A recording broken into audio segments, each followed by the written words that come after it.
Hi, నేను ఇప్పుడు తిరుమల తిరుపతికి వెళ్తున్నాను. ప్రస్తుతానికి విజయవాడ రైల్వే స్టేషన్లో ఉన్నా. తిరుమలకి వెళ్ళి అక్కడ గవర్నమెంట్ మారిన తర్వాత అన్నీ మారినాయి అన్నారు. అది ఎంతవరకు మారిందో నేను కూడా ట్రై చేస్తా. ఇవన్నీ కూడా మీకు యూట్యూబ్ ఛానల్లో పెడతా, ఖచ్చితంగా చూడండి. సరేనా? బాయ్.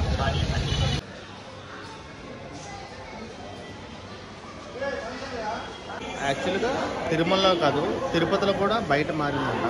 అది కూడా ఏంటో చూద్దాం ఇప్పుడు. ఓకేనా? తిరుపతి రైల్వే స్టేషన్లో ఎక్స్ప్రెస్లో పనిచేయట్లేదు. సో జనాలందరూ చాలా ఇబ్బంది పడుతున్నారు. ఇది తిరుపతి రైల్వే స్టేషన్ ఆపోజిట్లో ఈ మధ్య బయట అక్రమంగా బయటికి వచ్చారని చెప్పి ఇదంతా పడగొట్టేశారు. అంటే ఇంతకుముందు ఇక్కడ దాకా ఉండేది, ఇక్కడ దాకా అన్నీ కట్టేసి ఉండేవి. ఇప్పుడు ఇవన్నీ పడగొట్టేశారు. చూసారు కదా, మొత్తం అన్నీ బయట బోట్లు గీట్లు అన్నీ పగలగొట్టేశారు. ఈ బయట కూడా ఇదంతా పగలగొట్టారు. అంటే మరీ రోడ్డు మీదకి వచ్చారు, ట్రాఫిక్ జామ్ అవుతుందని చెప్పి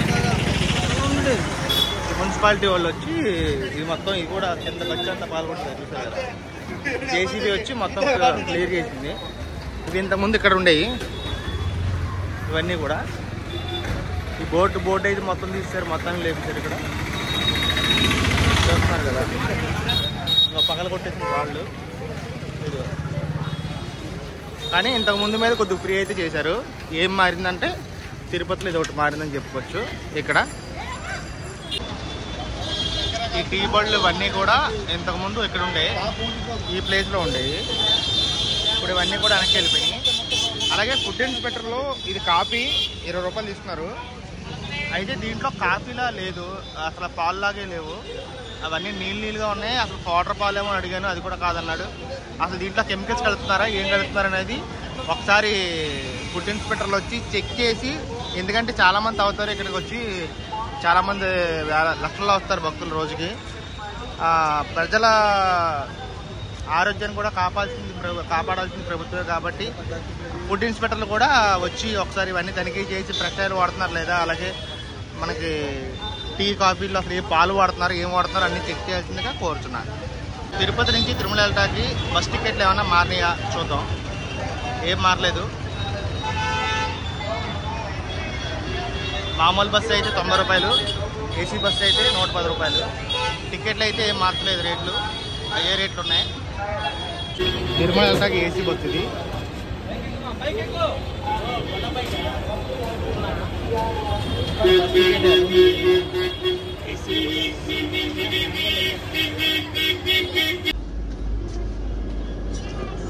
తిరుమల వెళ్ళటానికి ఏసీ బస్సులు.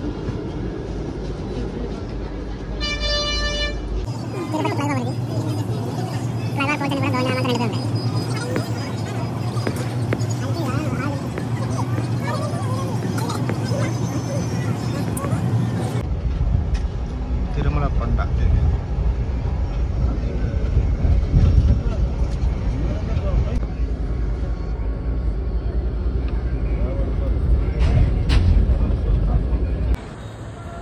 గోవిందా.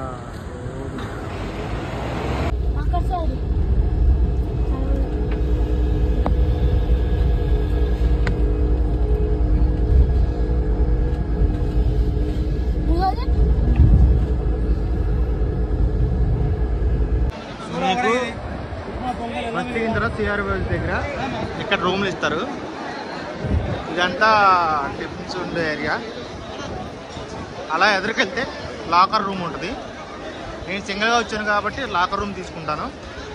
రూమ్ కాదు, ఓన్లీ లాకర్ ఇస్తారు. పక్కనే మనకి స్నానం చేయడానికి గదులు ఉంటాయి, చాలా బాగుంటాయి. కొత్త కట్టారు, అవి ఇంకా బాగున్నాయి.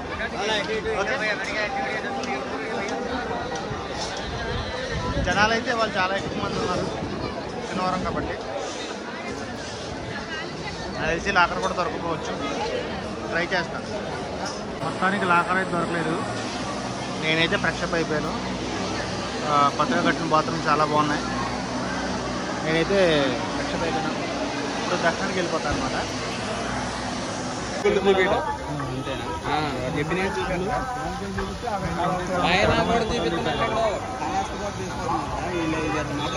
కాళాసురికే ప్లేస్ అందరికీ తెలుసు కదా. తిరుమల వచ్చిన వాళ్ళు ప్రతి ఒక్కరు ఇక్కడ ఫోటో తెచ్చుకుంటూ వెళ్ళరు. వైకుంఠ దేవ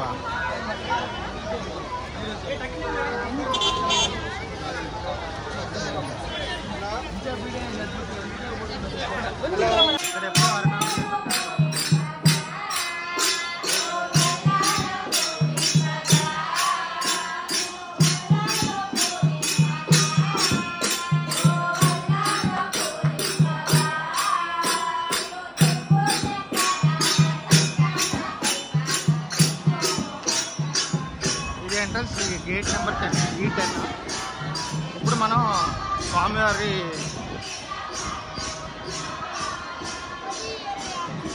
గాలిగోపురం వస్తుంది.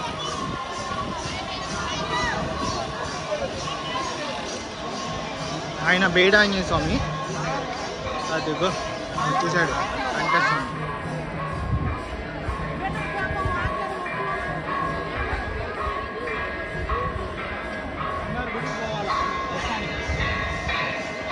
వారికి ఎదురుగుండానే బేడి ఆంజనేయ స్వామి గుడి.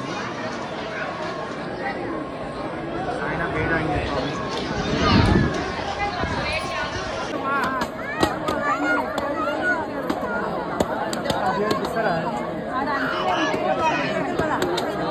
టీటీడీ కళ్యాణం అని ఏదైనా లైవ్ ఇక్కడి నుంచే జరుగుతుంది మ్యాక్సిమం.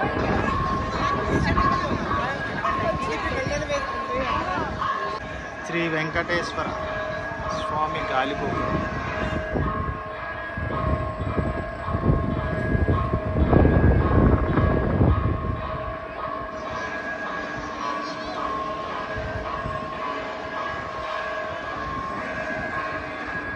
వరాహస్వామి టెంపుల్ కోనేరు. మాడవీధుల్లో నుంచి సుపదం కాడి నుంచి ఎట్లా వచ్చేస్తే 300 రూపాయల టికెట్, 500 రూపాయల టికెట్లు దర్శనం. ఇట్లా వెళ్ళాలి. సుపదం కాడి నుంచి వచ్చేయచ్చు మాడవీధుల్లోంచి, ఈజీగా ఉంటుంది. ఇది 300 రూపాయలు, 500 రూపాయలు ఆన్లైన్లో టీసీసీ అని చెప్పి ఉంటుంది. ఇక్కడి నుంచి వెళ్ళాలి 300 రూపాయల దర్శనానికి. అది విఐపి దర్శనం. అది విఐపి దర్శనం. ఇది 300 రూపాయల దర్శనం. ఎందుకో వదలలేదు. ఇంకోటి కూడా ఉంది కానీ ఇక్కడి నుంచి దగ్గర అని చెప్పి అందరూ ఇక్కడ వెయిట్ చేస్తున్నారు. కానీ ఇంకా ఎందుకో వదలలేదు. చూడాలి.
ఎవరు కంగారు పడకండి, ఇంకా పెద్ద తిరుపతిలో ఏం మారలేదు.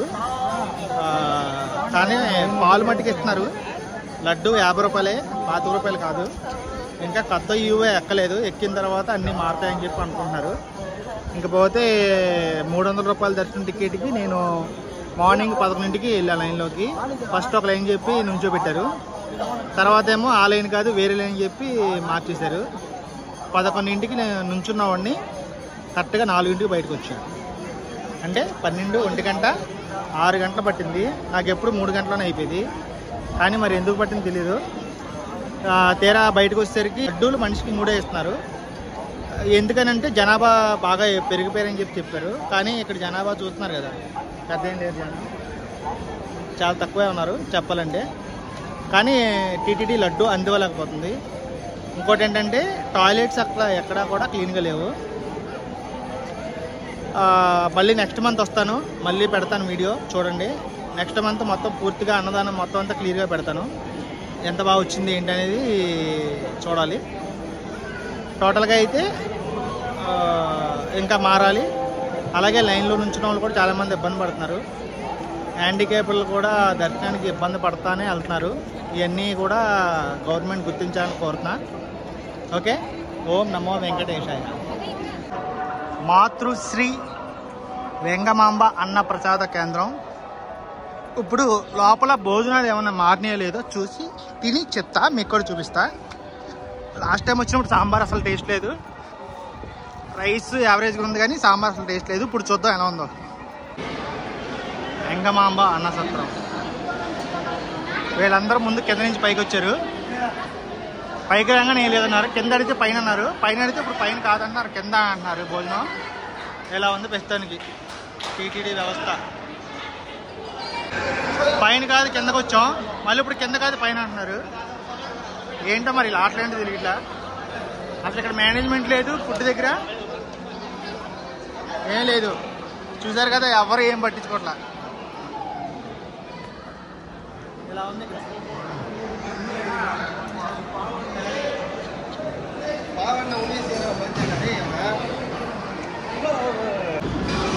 పిండేదంతా పైన మట్టికి మాడిపోయింది,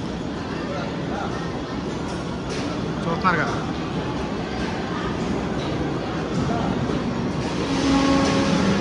అందరూ తినేసారు, చాలా సేపు అయింది. అందరూ ఆకులు ఎండిపోతున్నాయి, చేతులు ఎండిపోతాయి, కానీ ఏం తేవట్లా. చూస్తున్నారు కదా, అందరూ అయిపోయింది, చేతులు ఎండిపోతున్నాయి, ఏం తేవట్లేదు.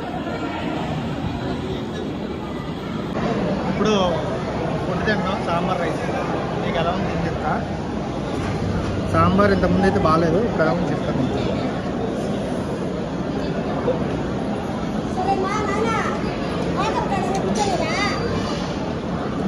పర్లేదు, కొంచెం పర్లేదు అంటే ఇంకా మార్పు రావాలి.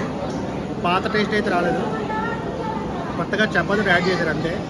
ఇంకా తర్వాత రైస్ వేసి డైరెక్ట్గా సాంబార్ పెట్టారు. రైస్ సాంబార్ అంతే, పచ్చడి ఉంది అంతే.